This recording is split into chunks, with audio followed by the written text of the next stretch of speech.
Do you want exclusive behind-the-scenes material? Listen to my unpublished story times. Watch my deleted videos, having your name in the credits, secret live streams, or even voice in one of my videos? Then join my Patreon. You will also have access to my private Discord server where you can chat and join voice calls with me on the regular. Hey, what's up?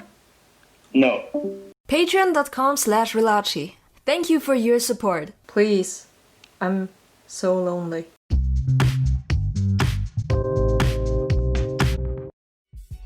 The first time we met, I never knew she would end up becoming someone so important to me.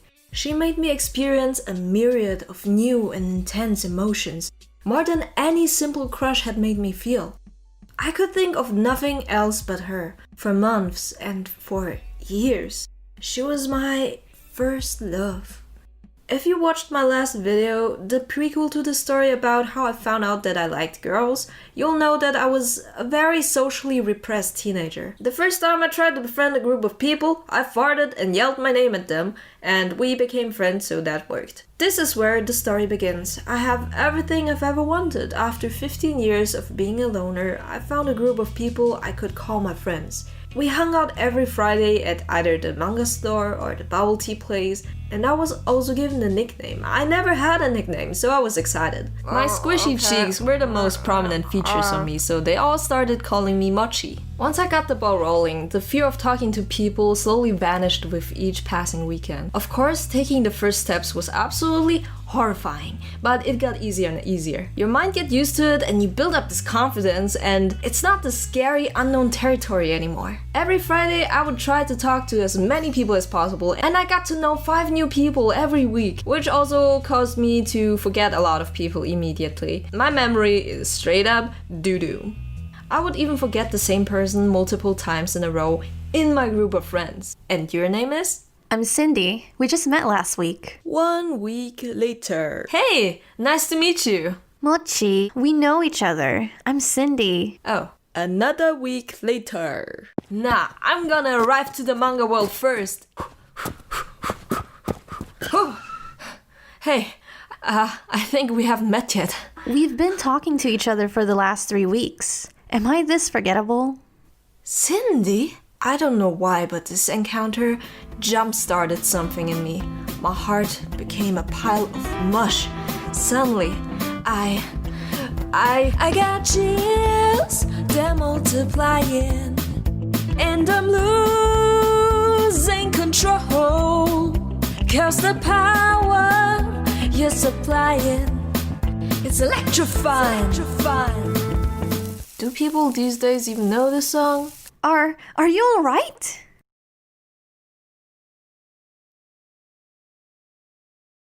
Later I found out that some study says that you're more likely to fall in love with someone when your heart starts beating really fast during your first interaction with them. Because your brain confuses that quickly beating heart with having feelings for someone. Does this mean I could just bring anyone I want to a gym and they will fall in love with me? I wouldn't say I have fallen in love with Cindy, but I have certainly become more aware of her, after forgetting about her existence probably 10 times in a row. Cindy is a very good-looking girl, but not in that average, boring beauty standard kind of way. Every feature she has worked so well together, and to me back then, and even to me now, I find her incredibly beautiful. And she used to think otherwise. It's like the way she views herself versus the way I see her.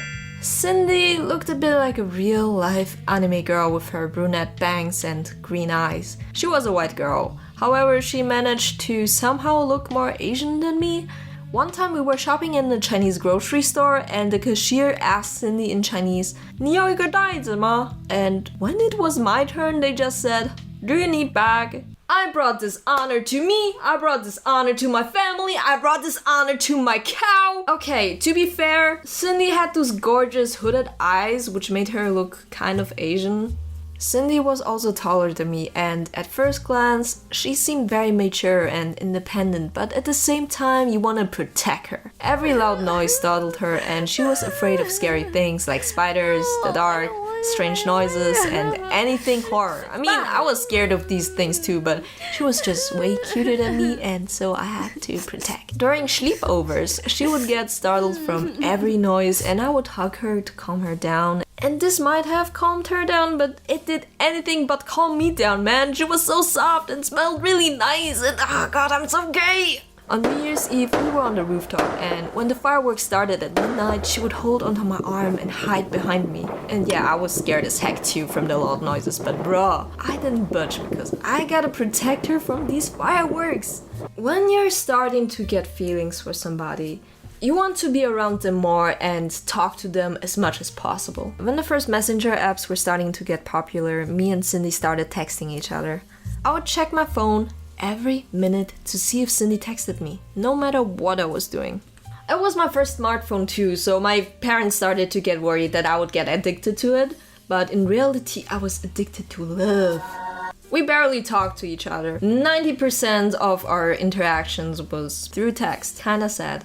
I was just a way more confident texter than I was with talking. For half a year, we would text each other every day without fail, from good morning texts to good night texts. And you just know you found someone special when you just cannot seem to run out of things to say to each other. But I think it's largely due to us only interacting with text messages that I barely remember anything about Cindy. I know we were really close and she meant a lot to me, but 8 years have passed and the memories are slowly fading away. Which is sad because I'm forgetting about my first love. By the way, 2 quirks about Cindy I will never forget because I find them so funny. The fact that she hates denim on denim, like with a burning passion. If you wear a jeans jacket with jeans pants, she will rip off your jacket and eat it. Okay, just kidding, but she will look at you with disgust. Second fun fact is that Cindy only wears hot pants. Doesn't matter the weather, hot pants. Winter, hot pants, with some tights. Cindy was known as the Ice Princess at the manga place because she showed very little emotions and was a very introverted person. If anyone bothered her, she would cut that person out of her life immediately. Cindy even referred to herself as an emotional stone. But once you know her, like really know her, she isn't like that at all. She's just not good at expressing her emotions, but that doesn't mean she doesn't have any. If I was having a bad day, she would spend the whole day trying to cheer me up and send me cute dog pictures, which is a foolproof way of cheering me up. It just seemed like she always knew what to do. This girl was so incredibly smart, straight A student, could dance, had an audiographic memory, I don't know if that's the right term, but she can memorize everything she heard just once immediately. She also plays the bass and guitar, and essentially she was perfect in every way, except drawing. She sucks at drawing. I daydreamed about dating her so often, which was theoretically possible because Cindy was bisexual. Actually, almost everyone at that manga place was bisexual. Even with this positive environment, I still didn't feel comfortable to be completely outed. Also, there were no other lesbians in manga world, just me. So instead, I resorted to half outing myself. I told people I was bisexual, even though I knew in reality that I was gay. Outing myself as bi just seemed so much easier. It's like the stepping stone to the final form, which is lesbian. I don't know. I know it's kind of a problem in our community, and I felt like I contributed to it a little bit by saying I was bi even though I was in reality gay. People usually see you as either straight or gay, depending on the person you're seeing right now, but almost never as bi. The bi erasure is real and I do not stan. I for one really wanted to date my bi girl, but I was way too insecure to ever do anything. Back then I believed I was super ugly. Part of it being as a teenager you're just stuck between being a child and being an adult at the same time, and it's a very awkward stage to be in. And then there were my K-pop friends who showed me videos of these gorgeous looking K-pop idols. And I'm like, heck, I'll never be able to look like this or this or this. I was definitely not good enough to date her, and she should date someone better than me instead. Which is why I was trying to make her date another girl in our group, saying I shipped them and all. Ah, yes, the logic. Okay, listen, there's no logic to this. Why I wanted Cindy to date someone else? I don't know. The other girl was Erin. She did Kung Fu, she's a bit older than us and super pretty. Guess I saw her and I was just like, yep, you're superior, take my girl, and also, here's my wallet. Erin is someone I wanted to be so bad. She was beautiful, confident, and half Japanese. Erin back then found it humorous that I decided to ship her with Cindy for whatever reason, and Cindy was confusion. She didn't talk to me about it, of course. She texted me about it later. Why do you want me to date Erin so much?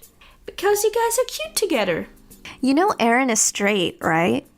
Yeah, I do, but you're so cute. Maybe she'll change her mind. Lol. I doubt anyone would ever date someone like me. That's not true at all. I would date you.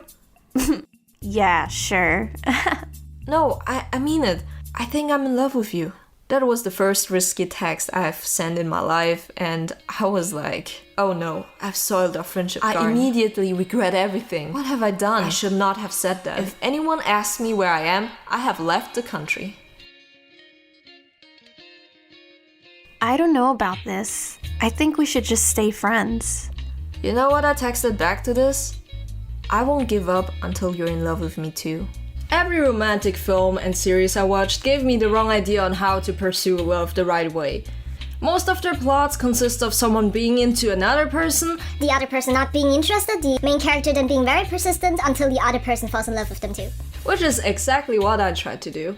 I would confess to her pretty much every other week, write her super cheesy poems that were actually just Stone One Direction lyrics. You're insecure, don't know what for. Oh god, why was I like this? Cindy took it surprisingly well though, but I can assure you that most people wouldn't. Cindy was 2 years older than me, making her 17 at that time. And she has also never dated anyone before. So none of us had any experience. We spent most of our free time indoors, except for the weekly meetups at the manga place. When I was in my growing stages as a teenager, all I did was eat and sleep and eat and sleep. Cindy once told me, You're like a relaxo. Relax is the German name for the Pokemon Snorlax. Snorlax? Snorlax. I don't know. A Pokemon known for eating and sleeping a lot. But aren't I a mochi? True, you're a malaxo. Or a relachi. Relachi. And this is how I got my name. Relachi. By the way, it turned out I had an iron deficiency, which is why I was so tired all the time. If you are a pubescent girl watching this, get your iron levels checked. We're most at risk for low iron. Dr. Relachi, out. Throughout my pursuit of Cindy, we became closer friends as well. And one time, she invited me over to her place with a couple of other friends. We were having a pillow fight during the day for some reason, but not one where you're all cute, but one where you're legit trying to kill each other. You were gonna die! Very peacefully, at a ripe old age. I'm a complete zero when it comes to sports, so at some point I collapsed completely exhausted on the bed and Cindy laid herself next to me. Everyone else was still focused on their pillow war game, while Cindy and I were in our own world. Her face was so close to mine and we looked into each other's eyes. People say that when a girl wants to kiss you, you'll know. I wasn't sure if I read her correctly, but I decided to go for it. I gave her a quick peck on the lip at first, see how she would react. Cindy didn't back away. She just silently looked into my eyes. So I went back in for seconds, and this time it was a real kiss that lasted for a couple seconds. I pulled back and just looked at her in shock, cause damn did we both just did that! Later that night, when I went home, I texted her asking if she wanted to be my girlfriend, because I was too much of a wuss to ask her in person. Please don't judge young Relachi. And she said yes. I was screeching and rolling around in my bed full of excitement. It felt unreal. I was so incredibly happy. Only great things can happen now. We plan on going to an anime convention together in the summer, exactly on my birthday, and I get to smooch her as much as I want. Yeah, nope. Cindy's school planned a 1-week trip to the Alps. And then, the day before she was going to return, my school decided to go on a trip to Hallstatt for our final week of school. We had been together for 2 weeks, and we haven't seen each other once. And when we both got back to the city, I had to immediately pack my bags because my mom decided we were going to China the next day for the whole summer. Right at the first day of summer vacation, I had to fly to China. Before I left for the airport, I went to her place and I spent a grand total of 1 hour with my first girlfriend before I got transported to China. My mom always had to fly to China every year and took me with her against my will. These were going to be the longest 2 months of my life. They had horrible rules in China for me.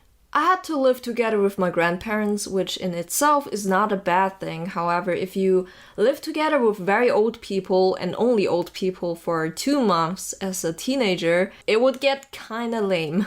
And I didn't have any friends in China either, because I wasn't allowed to get outside. They feared I was too soft for the streets of China and would end up getting killed or kidnapped. Like, what? I mean, my grandparents have been living there for 60, 70 years and they haven't been kidnapped nor killed, so what exactly is your argument here? And the worst thing of all was that China blocked off access to every Western website. I couldn't access anything I usually do to contact Cindy. I missed her so much. I cried every day while I was there. I was not having a great time. I was freaking out more and more about how Cindy is going to fall out of love with me the moment I returned home, since we could barely keep in touch while I was in China. My grandparents didn't even have Wi-Fi for my phone, so I had to use their old computer to log on to the internet, and I would go to the shadiest websites that would be some sort of VPN, and there was this trial time of 10 minutes, so I could only access Facebook for 10 minutes to talk to Cindy a day. After those 10 minutes every day, I would have to pay, and I didn't have any money as a kid. So I was limited to talking to my girlfriend for 10 minutes every day. We would use that time to quickly catch up with everything and be lovey-dovey, coupley. But as time progressed, I was starting to grow meaner from the distress I was experiencing from being locked up. With time, I started to lash out on Cindy. Oh, you were at the convention at my birthday, I see. I really wanted to go too. I saw the pictures with you and Rachel. I thought you hated each other. Are you replacing me? Am I not good enough for you anymore? I was such an idiot. Honestly, just such a toxic idiot. I was counting the days to return home, and I even looked up plane tickets. But flight tickets in the summer from Asia to Europe were way out of my pocket money price range. Neither my mom nor my grandparents knew what was going on. They just thought I missed my friends a lot and I couldn't tell them. I wasn't outed. I'm honestly still so anxious when I think about flying back to China. As soon as I came back to Austria, it was late at night and I was traveling for around 20 hours, so I crashed and fell asleep on my bed. But the next day, I rushed over to Cindy's house with a friend of ours. We couldn't reach her, so we bought some ice cream and sat at the staircase in front of her apartment door waiting. At some point, Cindy came home and we scared the heck out of her by just sitting there.